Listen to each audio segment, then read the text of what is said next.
I'm happy to have a conversation whenever. Please join me in a Yes, moment okay. of silence.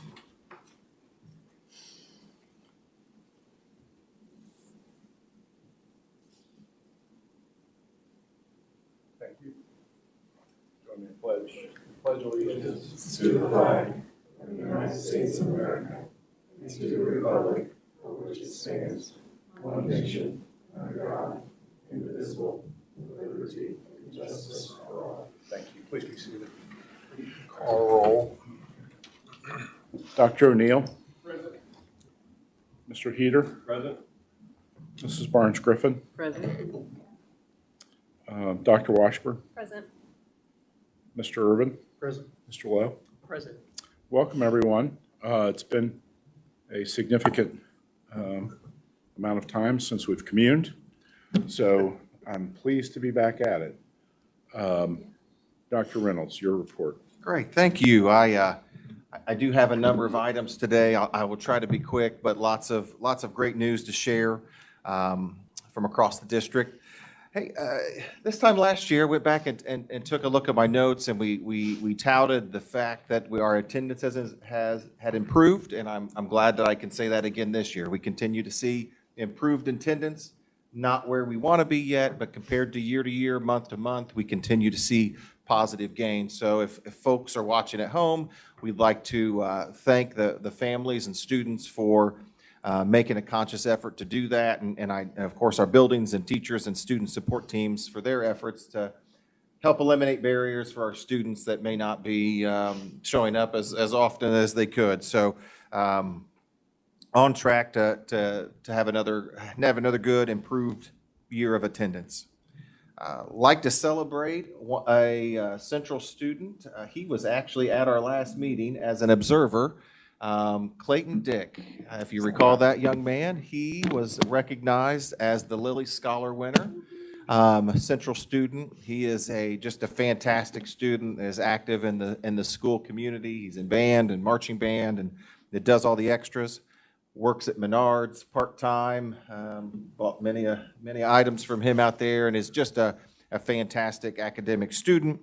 Plans to attend Rose Hallman now, which is now a possibility because of the scholarship. I mean, that was his number one choice, but wasn't quite sure how that was going to happen. But Clayton is just a tremendous young man, and who has certainly earned that honor. Like to send some accolades to our girls wrestling team. Girls wrestling team 2 weeks ago we hosted sectional at the field house, had a handful of champions or a handful of regional qualifiers and one champion at the sectional. Then the next weekend we hosted the regional. It was a fantastic crowd. Great to see so many people in the field house enjoying sporting events. We didn't have as many placers at the regionals, but we did have one, Liera Rollins. She was the sectional champ and a state qualifier. So this weekend she'll be competing at the state girls wrestling meet at it's not the Pepsi Coliseum anymore. It has a new name, a new title. The Pepsi Coliseum at the State Fairgrounds. Nuts. Oh, I didn't write that down, and I still call it. Oh, Cortiva. The Cortiva Coliseum. Yeah. There you go. The fairgrounds. The fairgrounds. So I was Coliseum. I was going to say it's where the racers play hockey. Well, that would have been. That's a few moons ago, too, right? The original That's right, original Pacers, Pacers. ABA Pacers, used to play basketball. Let's see, what else? Like to recognize our swim teams. Our swim teams last weekend had a tremendous weekend at Lafayette Jeff, where they hosted the conference meets there. The girls team had 15 podium finishers, a number of personal bests, and a tremendous season. A small team, but a mighty team. Proud of those kiddos. Our boys came back as back-to-back conference champions. So they were the swim conference champions. We had individual champions in the 50 free, 100 fly, 500 free, and the 200 and 400 free relays. Does that sound right, Katie? We had 24 podium finishers for the team and a 51-point margin of victory at the conference. Just so proud of those kids and the work that they pour in. I mean, that is a tough sport. They start early, end late, have a long season. But anyway, just tremendous accolades for those folks and appreciate all they do. Have some exciting MLK events coming up this weekend. We'll have a Saturday at 10 a.m. a MLK Citizenship Award program for students. Those students are nominated by their teachers for outstanding character and making a difference in their school and the community. And that's all Delaware County. Is that true, or just the city of Muncie? Delaware County. So that we will host that at Central. Number of Muncie students being recognized just for being great citizens and students of character. Monday, we have the MLK kickoff breakfast that's hosted by Ball State, where we'll recognize some of our top academic seniors at that, along with the other county schools. Just another awesome opportunity to kick off the day, usually of giving and recognition for outstanding students. Speaking of outstanding students, the Northside Choir was selected to be a performing group at the Indiana Music Educators Association, IMEA, conference in Fort Wayne this weekend. They will perform on Saturday. It is a pretty prestigious honor to be recognized, to be selected as an ensemble that performs. I believe they're the first ones ever in the history of Muncie schools to be selected to perform at IMEA, and that's on Saturday. I went to their preview concert this week, and I mean they're just fantastic. They are just a wonderful ensemble, and of course Mr. Denniston is just a tremendous educator. And finally, I'd like to take just a second to recognize our board. It is Board Appreciation Month. Thank you. So this is since 2018. So what would that be? 6 years, or no, 8 years. 8 years of service, and that is cotton. I believe the gift of cotton is the recognition for 8 years. You'll find you a nice Path to Purple sweatshirt at your places. Delicate cycle. Yes, yeah, delicate cycle, certainly. So, seriously, I appreciate our board. Not a harder working group of individuals, selfless, always working for the best of kids and pushing us to do the best for kids. So thank you all so much. And hopefully you get some accolades and some appreciation this month for all the work that you do. So thank you. Any questions for Dr. Reynolds? Any questions? Really proud of all the students and the accomplishments here of late. Choir, the swim team, the wrestlers, the basketball team's having a good year. Good year. So lots of really, really good things. I've been to some other middle school events, and both north and south side seem to be good spirit around the school, and we'll wear our 8th anniversary sweatshirts with a degree of pride. So thank you for the gift of cotton. Is really cotton the 8th? It is now. I bet this is more of a blend. I have to ask. I have at Big Al's Athletics to see if that kind of blend that is. Okay. And no public signups this evening for participation. Okay. We have our consent agenda, and always a pleasure to welcome new teachers and new employees. We have Ashley Gard and Jason Holly tonight.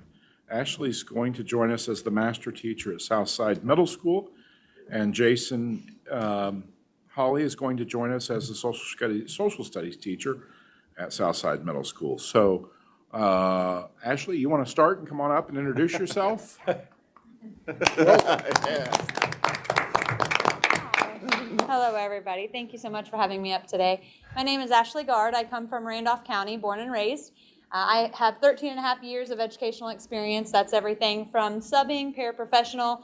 I taught a year of kindergarten, went to 2 years of second grade, and back to kindergarten for 8 years, and then spent 3.5 years in administration. So I'm really, really excited to bring that experience and those skills to Southside and continue to build capacity and connection, as well as building and growing instructionally as a building. So I'm very much looking forward to it. I very much appreciate the opportunity to do so. So thank you so, so much. Well, we are pleased to have you at Southside, and pleased to have you in the role of master teacher. Where'd you go to high school over in Randolph County? Winchester. Okay. And do you live in Delaware County now, or Muncie, or still live over in Randolph? I still live over in Randolph County. Okay. So if there's anything as you get started that you need, let us know. I sure will. Start with Dr. Reynolds or Eric. Eric is the guy I go to for stuff that I really need. So, where was your last assignment? I was assistant principal at Randolph Eastern in Okay. the elementary pre-K building, and I was director of the pre-K there as well. So is Randolph Eastern Union City? Is that? Yes. Okay. Yep. Okay. Well, welcome, and we are just really pleased to have you, and the students down there will, I'm sure, benefit from having you in the building. Yeah, I've really had an opportunity to get into some classrooms and meet students and meet the teachers. The teachers have been extremely welcoming, so it's been a really nice welcome there. So I appreciate that. Well, those students need you, and you know, just take a breath. Some days it will be different than Randolph Eastern. Sure, sure. So, but thank And you that's so okay. much. You're so welcome. Thank you. Thank you. Jason, come on up and tell us about yourself. Hi. My name is Jason Holly. Dr. Bell was gracious enough to send me the invitation and come along tonight. Let's see. Again, born in Randolph County. Still live there. I inherited my grandparents' house, and if I can get away mortgage-free, hey, we'll do that. Let's see. Graduated from Ball State. After that, I taught in Dayton for a few years, Trotwood, Richmond, and most recently over in Randolph Eastern. And when the opportunity came to work at Muncie at Southside, jump on it. I mean, this is an experience that people dream about. It's a place that you can come and teach fearlessly and really make an impact on some students that really needed it. And so far, everything that I've seen and the people I've interacted with are warm and gracious and caring and very supportive. So I'm thrilled to be here and happy to be as supportive as I can. So, social studies, middle school level, what's your favorite thing to teach? Oh, geez. Couple things. I guess we'll do it this way. I said in my interview, a lot of people look at social studies as teaching, government or civics or history. I teach citizens. My favorite thing to do is teach people or teach young people what it means to go in the world, how you be respectful to others, how you compose yourself, how you carry yourself. And if I can bring along the economics and geography and the history and everything with it, the more the merrier. But I'm really there to teach young people how to be good citizens in Wonderful. the community. You don't use Unipacks, do you? I hope not. Do you remember Unipacks? by the Oh, way? yeah. Yeah. Okay. Yeah. Yeah. I was a Unipack master. I could cut through that in no time. So, Yeah. No, we can. for those of you who don't remember, Unipacks were a late 70s social studies module where you would pick up your packet on, I don't know, Norway. Yeah. And you read a little bit about Norway, you fill out the paperwork, you hand it in, and you move, your teacher then moves you on the graph on the wall, the Unipack graph. And then you pick up another Unipack. And the teacher doesn't do anything except move the graph. That's my I'm memory. not much of a graft mover. I am. There you go. So, what are you doing raiding Eastern Randolph County? Are you like Keep going. those poor kids over there? So, Hey, they're lost. What are you Yeah. gonna do? well, welcome, and same thing, told Ms. Gard, if you need anything, let us know. Will do. Thank you Okay, so much. thank you so much. Very exciting. Any other, I know, there was, on the consent agenda, I want to take a moment and specifically thank our donors to Panther Pantry, who are listed in your agenda, and Jane Botts, who many of you know, long history with Muncie Community Schools, for her donation to the basketball team. Again, the pantry was doing, I spent some time with Deb Houston in December, and they were very busy. And so thank you to our donors, to the Panther Pantry. That really meant a lot to the broader community, and they were very busy and obviously helping people that needed to receive some assistance. So thank you to our donors. With that, any additional thoughts, changes, questions regarding the items in the consent agenda? If not, would entertain a motion to approve the consent agenda. Second. Been moved and second. All in favor signify by aye. Aye. We'll show that passing. So, Mr. Grimm, are you doing the calendar? I am. I know it's everyone's favorite topic. Just the most fantastic thing we do every year. So, yes, President Williams, board, cabinet members, my job tonight is to bring you the 27-28 school calendar. So we're a ways in the future here, but over the last several years, we've done had 2 years in advance with our school calendars. Last year, we adopted the 26-27 for next school year, and we're already on to the year after that. So with your approval tonight, we would like to adopt the calendar that's in your packet, 27-28 calendar. No major changes or surprises with this calendar. We've, over the last several years, kind of gotten into a calendar that seems to meet as many people's needs as it possibly can. It will never make everybody happy, but shouldn't be too bad. 180 school days, 185 teacher days, same fall break, 5 days. It is a week later than it has been the previous couple years. That is due to Count Day being on Friday, October 1st. That wouldn't necessarily affect us. We would be in school. However, many of the county schools and schools that send kids to the MAC and some of our co-ops, they use the day before fall break as a e-learning day. So they don't have kids that day. So we moved our calendar break back out so we all would align there to the second week of October instead of the first. So we're definitely in school on Friday, October 1st, because that was a requirement from the Department of Ed that schools are in on Count Day. 2-week winter break, 5-day spring break. First student day to be the second week in August, which matches the upcoming 26-27 school year, and still ending before Memorial Day for students. So still having early releases. 4 of them has been the magic number that seems to work for schools and families. 1-day summit in September.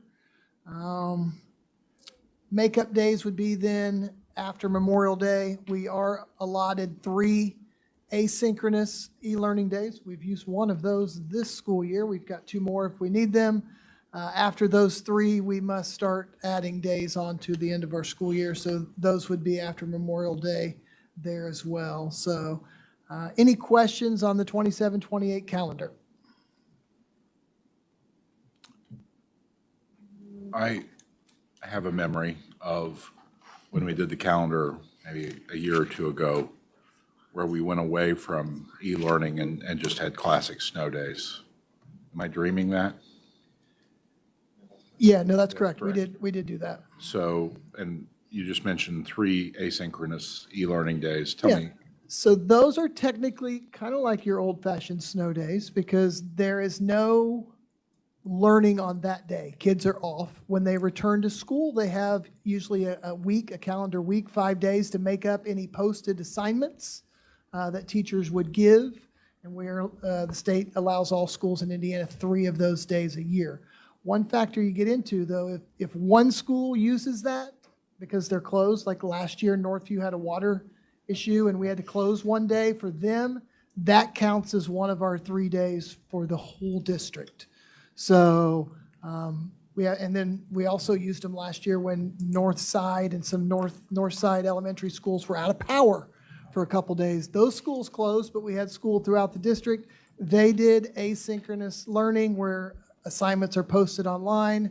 have a week to get those done, but that did count as one of our days. So even though really we weren't out days last year, we used all 3 of our asynchronous days. This year we used one on December 4th or 5th when we closed for snow that day. So that's how we avoid makeup days on the back end, I presume? That's correct. We get 3 of those. Get 3 of those. So on the calendar, we're at 180. Yes. And so if we miss more than 3, We add them on after Memorial Day, yes. okay. Any additional questions? Any further discussion concerning calendar? Can you just remind us of the process you go through? Yeah, so we have a calendar committee. Mr. Irvin, Dr. Washburn, we're on the calendar committee. We met a few times in the fall. Some years we do a survey. Last year we did a survey and had pretty good results and built the 26-27 calendar. With this calendar not really changing based on the survey results, we didn't do a survey out to families. The members of the committee represent every school building. You have different, you have teachers and administrators and support staff all there. They then go back to their building, ask for calendar recommendations, and then bring those back to the meeting.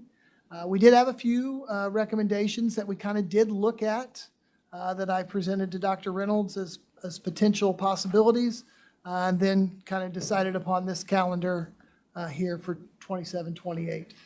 Next year, we'll probably go back to surveying again since we took this year off and see kind of if anybody's unhappy with the last calendar over the last couple years, if we need to make changes for the 28-29 calendar. So. Okay. Okay. Thank you. You're welcome. Yeah. I don't remember the calendar changing my entire 12 years of school. When are we going to bring back Teachers Institute?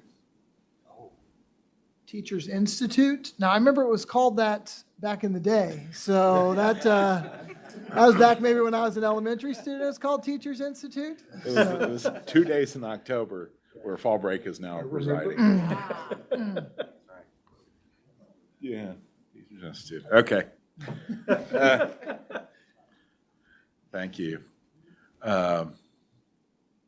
Need a motion? So moved. Here a second? Second. All in favor signify by aye. Aye. Opposed, same sign. Okay, Mr. Jerome, financial report.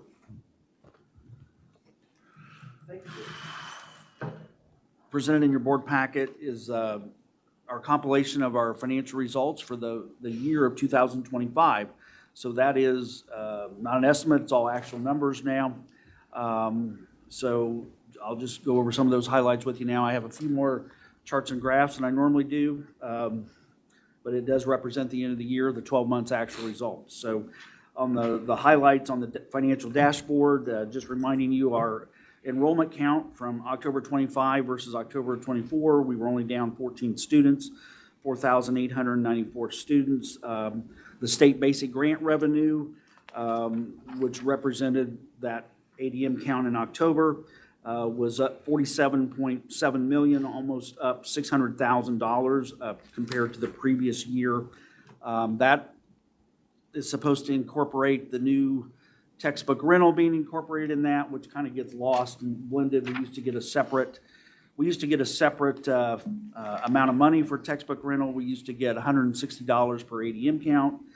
That previous year was $785,000 just for TBR. That really doesn't happen that way anymore. It's kind of blended in. So anyway, $600,000 state basic grant revenue was up. The head count is up. Here you see it, 681 versus the prior year, 603. Obviously, we did add 61 folks that were formerly the SSC maintenance facility custodial. Our all funds total cash balance, that's $40.6 million. That's the highest it's ever been in 8 years. That does represent, in November, we did receive $9 million of the bond proceeds that's in that number.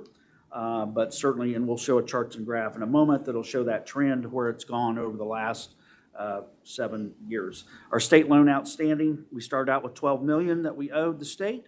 Back from 2019, it's now down to 5.7 million. These payments are backloaded. We're now paying over 2.2 million a year back to the state. That's subtracted right out of the state basic grant. That does affect our cash flow in the education fund, but at least we're following the original schedule on paying that back. Some of our other financial notes that Cindy's so good to put those up behind me. The one thing I wanted to just, item number 2 there, the payroll. For the whole year, our total payroll for Muncie Schools, $36.5 million of payroll. That's up $749,000 from the year before. That's only up 2.1% in total, even with adding for 6 months the facility maintenance custodial group, formerly with SSC. So that's still fairly modest. We paid all our debts in item number 3 there, the debt payments. We paid our long-term debts in June and December. That was 8.8 million of debts, debt payments, and that just blends right into our cash balance. We have, I mentioned that 40.6 million. That cash flow was up 5.3 million in our cash from December the prior year. Obviously, a lot of that was receiving the bonds. Education fund, and that used to be called the general fund a number of years ago. It's been education fund now for about 6 years. That was down cash flow wise, 1.1 million. We still ended the December of 2025 for education fund, 14.3 million. We started the year with 15.5 million, and I can explain why the cash flow was negative. We did make a conscious effort to transfer money from education to rainy day. That was a $600,000 transfer. We transferred $300,000 more from education fund to the operation fund. That was to a total of 7.2 million versus 6.9 million was transferred. We were trying to get as close as we can to that 15% cap because that's still the guardrail we have to live under. And we also spent $399,000 for TBR. The other thing I didn't write down in your packet, but it's worth noting, we also paid 2.1 million, 2.2 million paying back the state loan. So that is embedded in those spending numbers. Anyway, rainy day fund, that drives the balance down to 3.1 million. That was one of the questions I had earlier about how low do we want to go in the rainy day fund? Well, we never like to drive it to zero, but we're trying to at least put in there as much as we need for the next year's spending. Next year, our spending out of rainy day will probably be about $1.8 million. So we will have enough for our plan on that. We're still spending for our operational expenditures between operation fund and rainy day, about right at 13.9 million.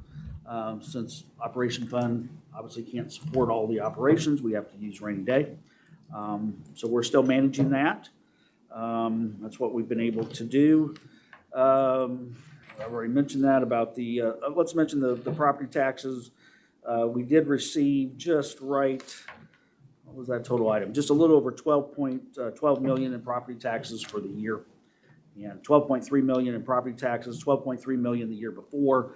That represents 53% of the actual levy.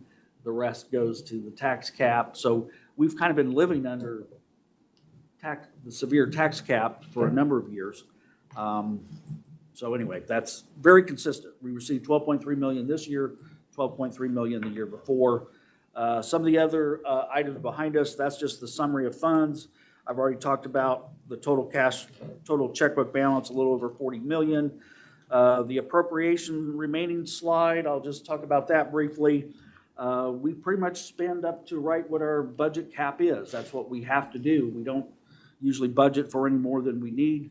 The education fund had about 986,000 of budget appropriations left. We rolled 984,000 of those appropriations over to the next year. That's authority to spend is what that means. Rainy day fund, we rolled that 754,000 over into the next year.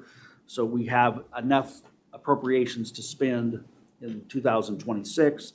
So we basically tried to be good stewards of our approved budget, and that's the game we have to play appropriation-wise, make sure we don't spend over the approved cap in December.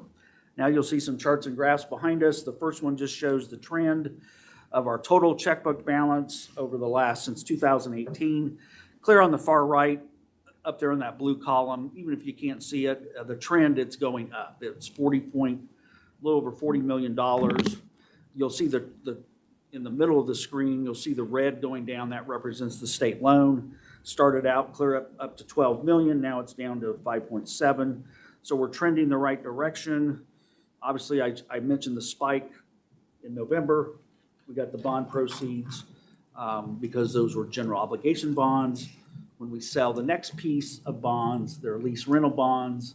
The lease rental bonds will not be sitting on my books. They'll be over at the Bank of New York as a trustee. So that's just how the bonds were set up. So anyway, the next chart just shows, if you take the red out there, if you take the state loan out, that just shows, the net cash without the state loan.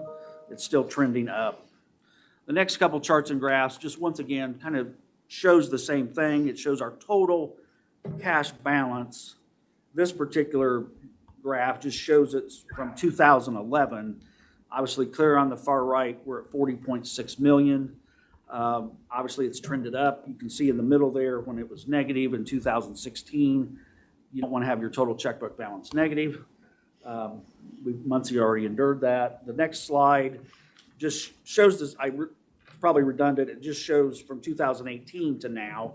So if you want to look at our history from 2018 to now, we're still trending up. That first month-end closing, year-end closing in December of 18, our total checkbook was 11.6.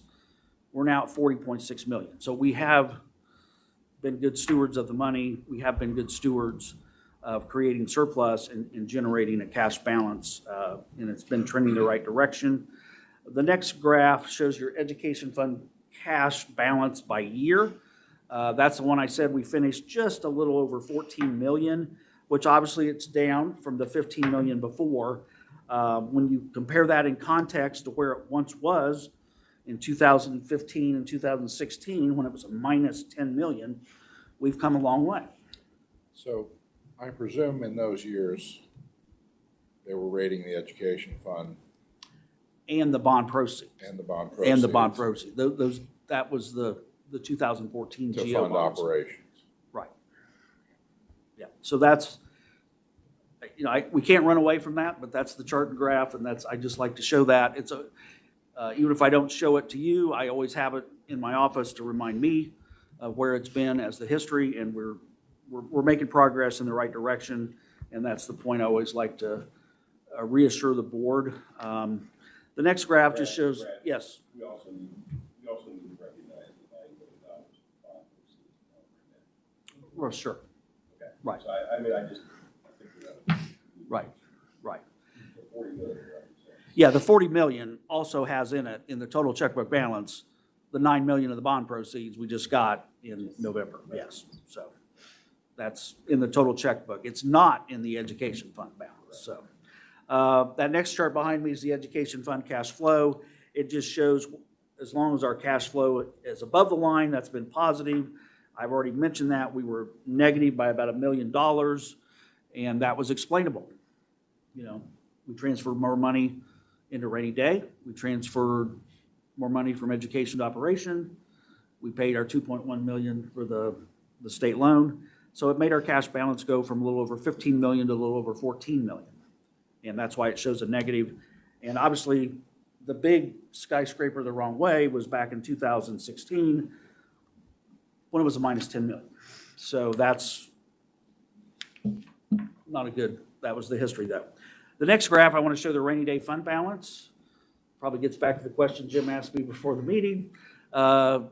We see the rainy day fund balance of almost 14 million back in 2022. Now we finished at 3.1 million. And that's what we are doing. We're spending money out of rainy day to help offset operational spending. We put the hay in the barn back 4 and 5 years ago. We put as much as we could in rainy day, trying to get us to 2028, 2029 after we pay off those state loans. We know it's not sustainable. Your question for me was, how low do we go? how low do we go in the rainy day fund balance? And we're trying to just go, we're not trying to take it to zero, but we're trying to at least put as much as we need to pay the rainy day expenditures the next year and have some left over. So you never want to have it all go away or be zero, because the rainy day fund balance, when they created that for schools, allows you to handle things that are unexpected, or at least it really does help us. The next chart I want to show, just for your own information, property taxes and how we collect. Once again, very flat, almost the same amount in 2025 versus 2024. It was 12.3 million. And it's been all over the board. You're probably going to ask me again, what was so special in 2017? I can't really answer that. It was over 14.6 million. That's the spike way back on the left side there. That was a big number.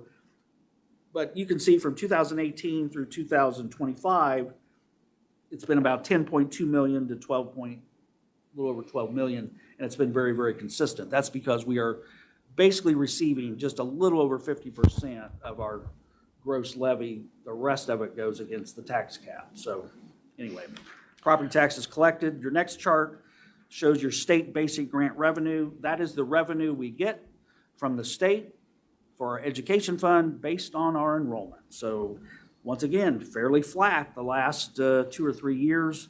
And I guess I did stick on the far right, you'll see that our estimate of where we think on a calendar year basis, it's going to be about 47.8 million. That's just a guesstimate, but it's pretty consistent with how we budgeted, because we budgeted flat pretty much on enrollment. I think I mentioned earlier, our enrollment from October to October, year to year, was only down 14 from the year before, and I think that's how we budgeted, is a minus 10. So very, very consistent. So the state basic grant revenue, it's like you never have enough, but at least it's been consistent.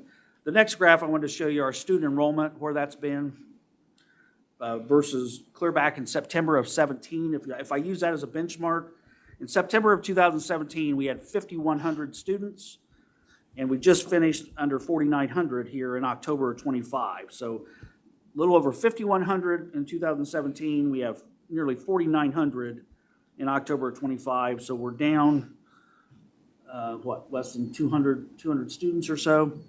So it's not falling off the cliff. It's not really, Well, but and it's it's trending. higher than it was in 19 and 20. That is exactly right. So if you look at it like that, that's when Chuck and I get together and we try to forecast the future. When we do our budgets, like the first thing we start out is, what's our estimate for enrollment? And we usually try to estimate fairly flat, because we're not really predicting large growth. I mean, you don't want to over predict your revenue, so we try to be conservative and predict either flat or not a large decrease. So that just shows you the enrollment trend. The next So two, I would Yes. make that vertical axis more compressed. Because really, I mean, when you go from 4,000 at the base Yep, to, is that 5,200? 45 to 52. Yeah. Yeah, I mean, I would cut that down to a centimeter as opposed to an inch. Because, I mean, we've only lost, Right. and I'm only being partially Right. facetious here, because Right. when you look around the state, oh, yeah, this is a win. oh, sure, Yeah, when you look at other similarly situated districts, where we are and what our teachers have done in terms of keeping students engaged and families committed to MCS, that data is pretty favorable. Again, when you look at similarly situated districts, I met with clients in southern Indiana in rural areas who are losing, they only have 1,100 students, and they're losing 50 a year. Yeah. So this is not terrible. sure. That was, yeah, the student enrollment chart. The next two charts was really my financial statement charts, and that just reflects the total cash balance. If you'd like to see a financial statement, I prepare those. Some of those are left over from the state DUAB had us do the all cash flow, all the funds, so that's what slide number 17 was right there. It just shows all our funds and how it moves together and how it makes up the 40.6 million, the total balance. I love doing financial statements because that's the world I came from, so that's what chart 18 and 19 were. But that's how we follow that trend. That's how we try to track it. So actual results are real numbers now. It's not just an estimate. So didn't finish with a positive cash flow in education fund, but as I've explained, we had our reasons why. Okay. Any questions for Mr. Jerome?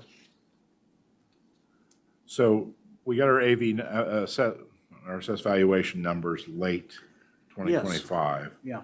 Preliminary. Over 2 billion. It was up over $300 million from the year before, and it drove our tax rate down 7 cents. Any preliminary sense what that will mean for property tax distributions to the school? Not yet, but I have a meeting tomorrow with my Baker Tilly folks. Okay. So And we have, I think, or at least we're working on getting a meeting set late in the month. we do. In terms of the rainy day fund and the operations fund and the burn rate vis-a-vis the education fund and those transfers, which we're going to talk about in a moment, and the continued use of the operations, or pardon me, the rainy day fund to make that work. I know you were all talking about whatever economies are available to the district. I would also encourage you, as those discussions continue, to challenge your building principals to deliver ideas regarding what may be available within their buildings for possible cuts. And understanding that every nickel is going to count here in the way, and for the rest of the folks at home listening, we had preliminary projections from Baker Tilly last fall that, given the legislation, Senate Enrolled Act 1, which was properly known as SB 1, 2026 was doable, 2027 was doable, 2028 became very dicey, 2029 was not sustainable. So that's creating some pretty serious conversations around the state for a lot of districts, including this one. Now, we're going to visit with Baker Tilly late January to discuss, pardon me, I am disgusted, yes, but to discuss what impact the AV may have had on their analysis. I suspect it will have some, given the increase. And so we'll see, but we are going to have to be in a position to demonstrate to our constituencies that we are running as efficiently as possible. And I know that's challenging for our leadership, for our teachers, for our faculty, but that's the reality that we are all facing in significant parts of Indiana. So, any additional questions for Mr. Jerome? Very good report. Appreciate the detail, and I appreciate the work that we've done over the last 8 years. I just want to make certain that as we shift into the next 2 or 3, we're prepared to meet those challenges that are going to be very real. Okay. I would entertain a motion to approve it. Do I hear a second? Moved in second. All in favor signify by aye. Aye. Opposed, same sign. Show of passing. Mr. Jerome, the transfer fund Yes. from the education fund, the This is, operation fund. we do this once a year in the first, usually the first meeting in January. This gives me the permission to transfer amounts from the education fund to the operation fund for this calendar year 2026, up to 15% of the total education fund revenue. So this prevents me from having to come to you every single month. So we do it as a blanket transfer tonight. So that's what this resolution gives me the authority to do. Any questions regarding that? If not, would entertain a motion. So moved. Hear a motion, do I hear a second? All in favor signify by aye. Aye. Opposed, same sign. Thank you. We're on to the Board of Finance. Thank you. This is always the fun one. We It have is. to now disorganize ourselves and appoint a new Board of Finance chairman and Board of Finance, let's see, 2 officers here So, to conduct the meeting, a Board of Finance president and Board of Finance secretary, so you can receive my information. well, Mr. Lowe, have you ever been the Board of Finance chairman? I have not. I don't think you have. I've never worn. I nominate you. Mr. Lowe will serve this year as our president. Mr. President, you can now call for nominations for the secretary. Well, I nominate Mark Irwin. Okay. Sounds like, and I think Mark would be a fantastic secretary for the Board of Finance. Great. Seat's a little hot. Yeah, you can keep it. Is that good enough? That's good enough. So would you like me to present the Please- information please to you? do. Okay. Will you oh, you need a motion. Okay, we have, on the Board of Finance, we have Mr. Lowe nominated as our president and Mr. Irvin nominated as our secretary. Do I hear a motion? Hear a second? Second. Moved and second. All in favor signify by aye. Aye. Opposed, same sign. Mark voted for himself. Do you have to call this meeting? Well, so now we can proceed. I will Okay. now present the information to the Board of Finance, which we are required to meet annually. And at the time, the board will receive the investment report and any other pertinent financial information to consider for Muncie Community Schools. The first thing I always like to just mention is showing our investment report. That's really just showing how much interest we have earned. This year ended 2025. We earned over $419,000. That compares to the year before was $684,000. Why was it down? We had slightly less interest rate, and we have to parse out any money we have in our bond proceeds has to go back in the bond proceeds. So, but the trend is still up compared to what it was in 2022, which was over 300,000, and 23 was 745. So that's the interest we did earn. I'll move on to the cash flow. I know we've talked about that already quite extensively in our December report, but we did end the year with our total cash balance of $40.6 million. We also, that included the education fund cash balance of $14.3 million compared to its prior year of $15.5 million. We've talked about that particular trend and why it went that way. I'd like to now talk about our long-term debt. In June and December 2025, all of the outstanding current long-term debt payments were paid for our bonds and lease rental. This was a total of $8.7 million of outstanding debt that was paid. This includes the payoff of the 2024 GO bonds. That means we now own the football stadium, so in the locker room. We paid those off. That was the 2-year term. All the proceeds of the 2025 bonds, that first piece, $9.9 million, were received in November of 2025. Those proceeds are in the overall checkbook balance. Our outstanding debt is, for long-term debt, is now $24.8 million. That compared to the year before in December 31st, our outstanding principal debt was $22.8. So it only goes up about a net of $2 million, but we have since retired almost $6 million. We've added another 9.9, but our debt is only up $2 million. I always like to mention the $12 million of the common school loan that was loaned to Muncie in 2019. This past year, we paid $2.1 million towards that loan, brings our outstanding balance down to $5.7 million. This term runs out in June 30th of 2028 when it will be paid off down to zero. Rainy day fund balance, I always like to mention, its balance was $3.1 million. That compared to the year before was $5 million. And yes, we did transfer into that fund $606,000 this previous year. Items for the future for us to consider that we've talked about extensively, the impact strategies of Senate Bill 1. We are continuing to work on that.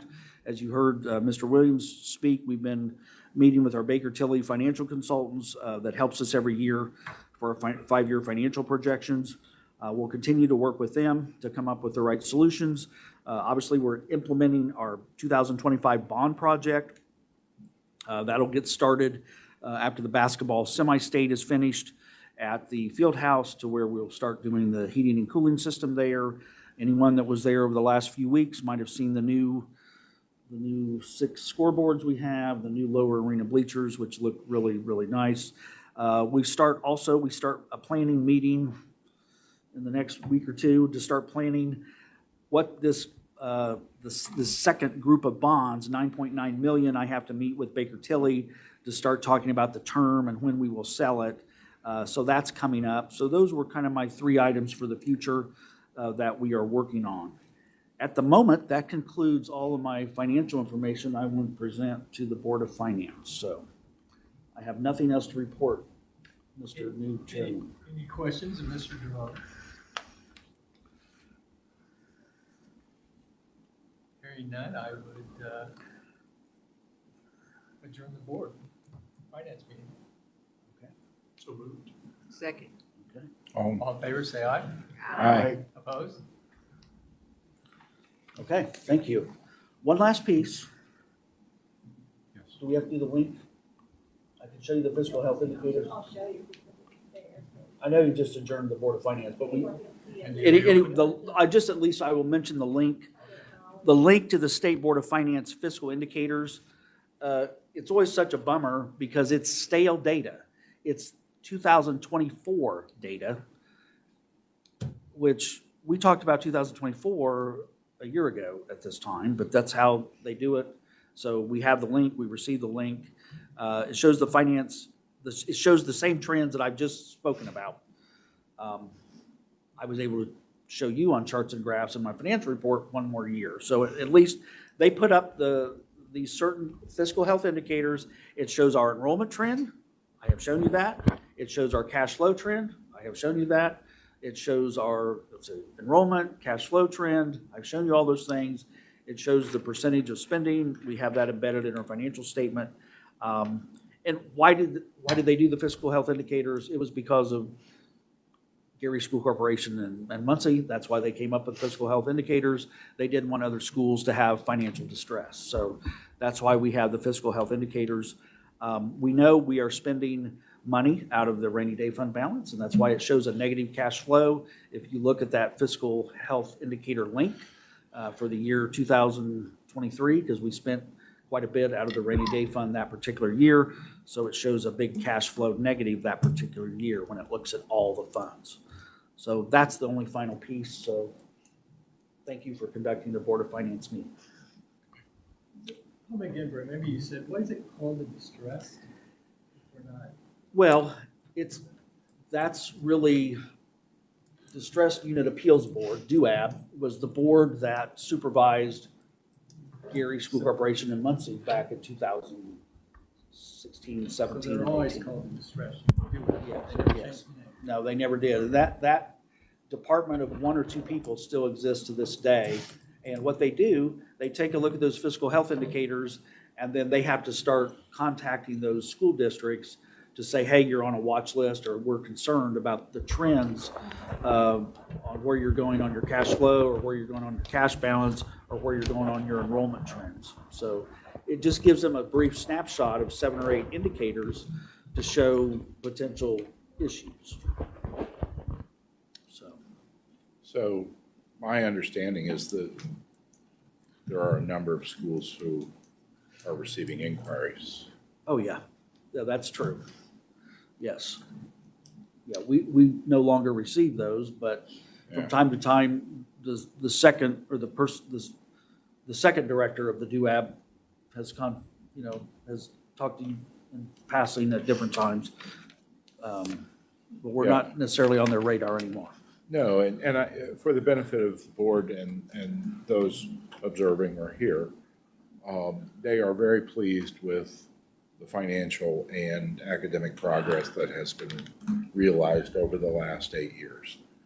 And as part of the statutory requirement coming out of the legislation in 2018, we provide DUAB with a copy of our strategic plan and our innovation plan.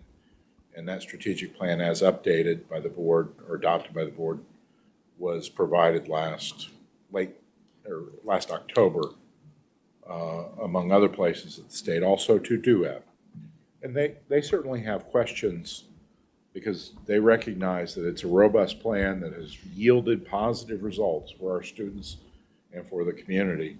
And when they look at the data, they're asking questions about, okay, can you sustain the nature of this plan given the reality of the next several years? And we have responded, or I have responded to them, saying we're very aware of the situation. We are actively engaged in making certain that we continue to provide the most robust education that's innovative and strategically delivered to our students as possible, understanding that the legislation that was passed in the session in 2025 certainly provides us with challenges. So, and I think I said it just that nicely. So they are watching, but we are not alone among those districts they're interested in. And, you know, so given the success coming off of that legislation in 2018, I think there is perhaps more interest in where we're going. Again, given some of the legislation that has found its way to the statute books. So, anything further, Mr. Durham? That completes my report, and I know it's been a big dose of finance tonight, but that's the end of the year results, so we're happy to report it. Okay.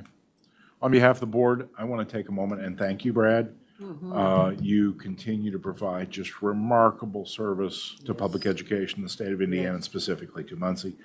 I feel just personally grateful, and the board and the community has benefited from your expertise in ways that I couldn't have foreseen them when I think you came to see a meeting in maybe that summer 2018, and I feel fortunate you didn't run away. How long was that meeting? It was at least 3+ hours. Yeah, I remember that, yeah. It was your budget presentation. I was like, what are we doing? Yeah. Well, the librarian went on a little longer than I expected. Yeah. So thank you for sticking around. You have provided the means by which thousands of Muncie Community School students have benefited over the course of the past 8 years. So thank you very, very much.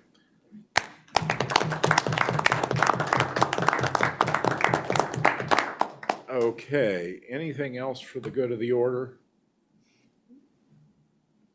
Any media inquiries, Mr. Klotz? Rhonda, are we all set for February? Do we have our students coming in for Black History Month?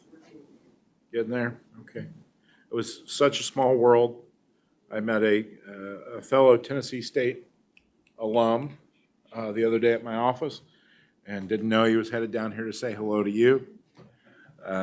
So we established an acquaintance, and then Rhonda sent me a note. And then I've also been informed that the intern we have at our law office this spring is Dr. Bell's nephew, right?